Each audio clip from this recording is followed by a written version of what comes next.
Oi, tudo bom? Vamos continuar o nosso estudo no capítulo 4?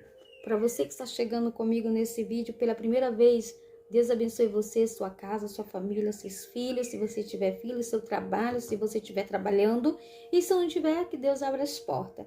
E para você que já está um tempinho comigo, que Deus abençoe você também. Mas o terceiro tópico do capítulo 4 do livro de João, versículo 31, o tópico é a ceifa e os ceifeiros. Versículo 31. Neste interim, os discípulos interrogavam, dizendo: Mestre, come. Versículo 32. Mas ele disse: Uma comida tenho para comer, que vós não conheceis. Nós estamos diante de uma história da mulher de Samaria, né, que teve encontro com o Senhor. Esse encontro mudou a sua vida e ela saiu gritando na cidade: venham ver, trazendo as pessoas até a beira de um poço, que é o poço de Jacó, onde ela teve esse encontro com o Senhor, né? E aí aglomera-se aquelas pessoas para ver o que aquela mulher estava falando. Lembre-se que essa mulher não era bem vista na sociedade, pois ela tinha um problema moral muito grande com aquelas pessoas. E o Senhor teve encontro com aquela mulher ao meio-dia, no poço de Jacó, porque era o horário que ela ia tirar água, justamente por causa do problema que ela tinha com aquelas pessoas, com aqueles moradores. Mas a partir do momento que ela tem um encontro com Jesus e que ela reconhece que Jesus era o Messias, ela perdeu todo o medo da cidade, saiu foi gritando. E ao invés deles apedrejar ela, eles deram ouvidos a ela e vieram até o lugar onde ela disse que tinha encontrado o Messias. E aqui começa mais uma história. No versículo 31, os discípulos ali preocupados, porque a hora já passava do meio-dia, né? Eles dizem assim: neste interim, os discípulos lhe rogavam, dizendo: Mestre, comem. Acho lindo isso aqui, a preocupação dos discípulos para com eles, né? Eles estavam preocupados, porque eles estavam diante do mestre que ele tinha uma condição humana. E que nessa condição humana ele sentia sede, sentia fome, sentia cansaço. E ele precisa se alimentar. Nós, para poder fazer a obra de Deus, nós precisamos ter uma boa alimentação, de qualidade, para poder ter vigor e força para poder fazer a obra de Deus. E ele disse: Mestre, come. Mas aí no versículo 32 o Senhor vai dizer assim: mas ele disse: uma comida tenho para comer que vós não conheceis. Cristo, ele estava dizendo assim: nesse momento há algo mais importante do que essa comida que eu vou comer. Nesse momento eu preciso me alimentar e alimentar essas pessoas. O Senhor estava falando da palavra de salvação. Ele precisava urgentemente daquela oportunidade de semear a palavra do Senhor Deus, que era exatamente o propósito para o qual ele veio. O discípulo estava preocupado com ele, mas ele estava preocupado em aproveitar a oportunidade daquele momento para semear, para pregar a palavra de salvação.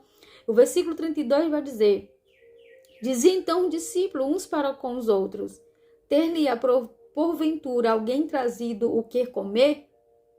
Eles pensaram: essa hora ele ainda não comeu, com certeza alguém já veio aqui antes de nós e deu alguma comida para ele. Mas a vontade de fazer a obra de Deus era tão grande no coração de Jesus que tinha hora que ele nem sentia fome, nem sede.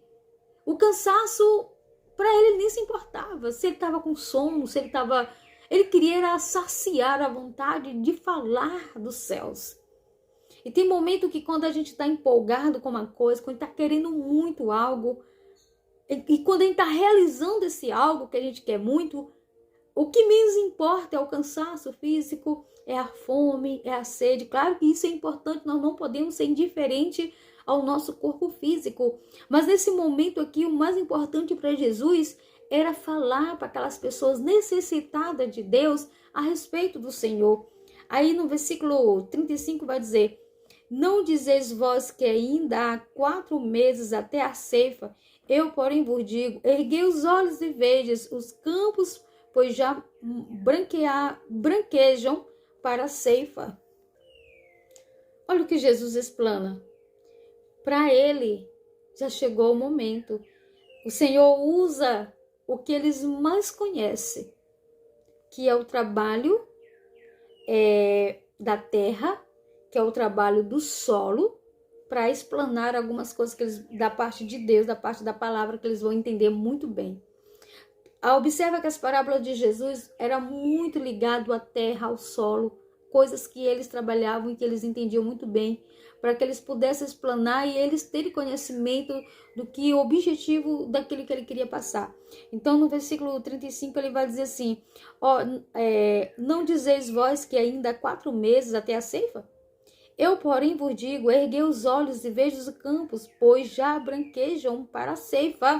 O Senhor está falando que da obra de Deus, é como se ele quisesse assim, falar para o discípulo, está no tempo, vamos ceifar, vamos jogar, vamos semear, aliás, vamos começar a semear, porque os campos estão preparados, vamos começar a colher os frutos.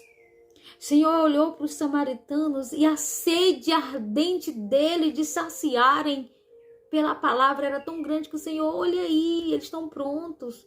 Só basta nós colher, os frutos do Senhor estão aqui. Porque na verdade tem muita gente que só precisa que alguém abra a boca para ele. Só precisa de uma oração, de uma palavra. Tem pessoas ardentes de desejo bem do nosso lado. Que só basta uma palavra. E ela diz, sim, eu quero esse Jesus, sim, eu quero esse céu, sim, eu quero esse Deus. E quando Jesus veio, viu aquelas pessoas vindo com aquela mulher, e os discípulos falando de comida física, e o Senhor olhando a alegria, o coração de Jesus, vendo aquelas pessoas vindo até ele, desejosos de ouvir uma palavra, desejosos de algo que viesse sair da boca do Senhor como resposta, o Senhor, eles estão prontos. Ao versículo 36 vai dizer, o ceifeiro recebe desde já a recompensa e o tesouro e o seu fruto para a vida eterna. E dessarta-se alegria, tanto o semeador como o ceifeiro. Observa que nessa palavra o Senhor está falando tanto daqueles que plantam, como aqueles que colhem. Ambos se alegram com os frutos. Ele diz, o ceifeiro recebe desde já a recompensa e em tesouro o seu fruto para a vida eterna. E de sartes se alegram tanto o semeador como o ceifeiro. Tanto aquele que semeia, que é o que joga a semente, tanto aquele que colhe.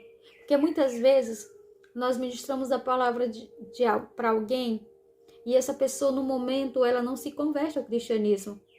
Aí vem uma outra pessoa e às vezes com louvor, uma oração ou com uma palavra, aceitam a palavra. Aceitam a se converter ao cristianismo. Então, ambos fizeram o trabalho juntos. Um veio primeiro, lançou a palavra, e outro veio depois e colheu aquilo dali, o fruto que aquela palavra foi plantada há alguns dias, alguns anos, alguns meses. E ambos se alegram com o mesmo objetivo. Ambos se alegram porque viram que o trabalho organizado e feito no tempo de Deus deu certo.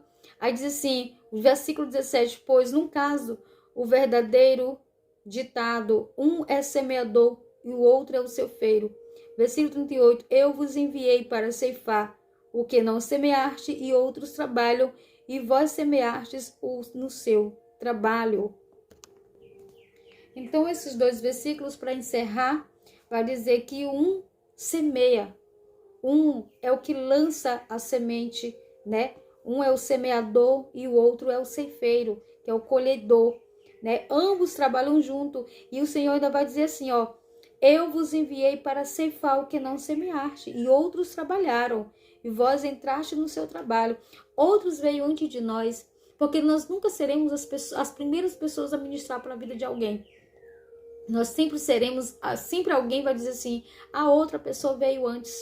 Então, às vezes, nós escolhemos o trabalho de uma outra pessoa, de um outro santo do Senhor que veio antes de nós. Mas ambos, tanto o anterior como nós, ou como aquele que vem depois de nós, colhemos o fruto para a vida eterna, para o reino do Senhor Jesus. Amém? Que Deus nos abençoe em nome do Senhor.